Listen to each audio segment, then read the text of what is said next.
Bienvenue sur Cardio Online à l'occasion des Journées européennes de la Société française de cardiologie 2023. Véronique Alibert, je suis cadre de santé à l'hôpital Arnaud de Villeneuve en cardiologie à Montpellier. J'ai le plaisir d'accueillir Laure Cellier, infirmière en cardiologie interventionnelle au CH de Grenoble. Bonjour Laure. Bonjour. On parle beaucoup de stress et de gestion du stress. Quelle est votre expérience ? Alors, ça fait 4 ans et demi que je travaille en bloc de cardiologie interventionnelle.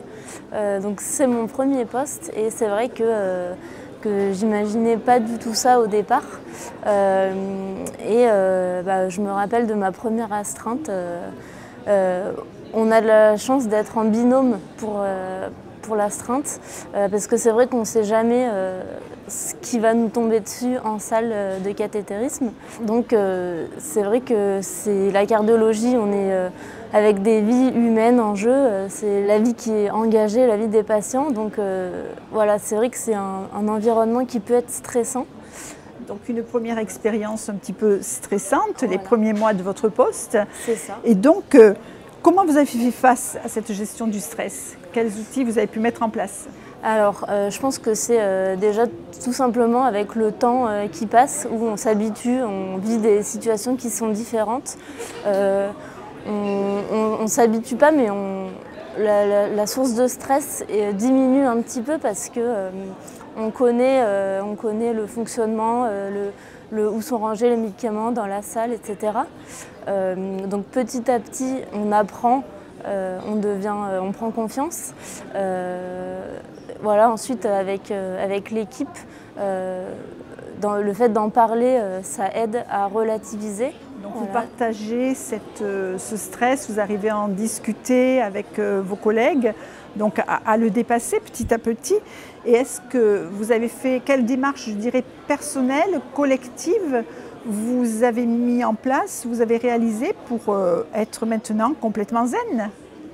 Alors, je ne le suis pas toujours et c'est ce qui fait que justement, je garde ce stress qui peut être positif pour m'aider à me dépasser. Mais je trouve très intéressant et je milite pour faire des groupes ou des espaces où on peut revenir sur les situations, en parler avec les collègues pour débriefer. Je sais qu'avec mon binôme en astreinte, on arrive toujours à communiquer, on fait un petit brief de la situation pour pouvoir après, la prochaine fois, l'améliorer, changer certaines choses, que ce soit la prise en charge, dans la communication. Voilà, ça c'est... Donc comme on a la chance d'être une petite équipe aussi, on arrive quand même à se dire les choses, mais je pense que c'est la chose la plus importante, c'est de ne pas tout garder pour soi et c'est de savoir aussi vers quelles personnes ressources, quelles sont les personnes ressources vers qui on peut se tourner quand ça ne va pas, que ce soit pour soi ou pour un collègue, savoir qui alerter pour vraiment après maîtriser le stress. Mais bon, il y en a toujours un petit peu, ça c'est normal, mais ce qui est bien c'est de le maîtriser et de le voir comme quelque chose de positif plutôt qu'on soit submergé et qu'on perde le contrôle de ce qui arrive. Donc, vous avez réussi à transformer ce stress négatif en stress positif en communiquant avec vos collègues. Est-ce que vous avez des personnes ressources parfois extérieures à l'équipe ou vous arrivez suffisamment à en parler de façon à ce que ce soit fluide et bien vécu ? Oui, alors j'en parle beaucoup à l'équipe parce qu'on vit les mêmes choses et on arrive à se soutenir.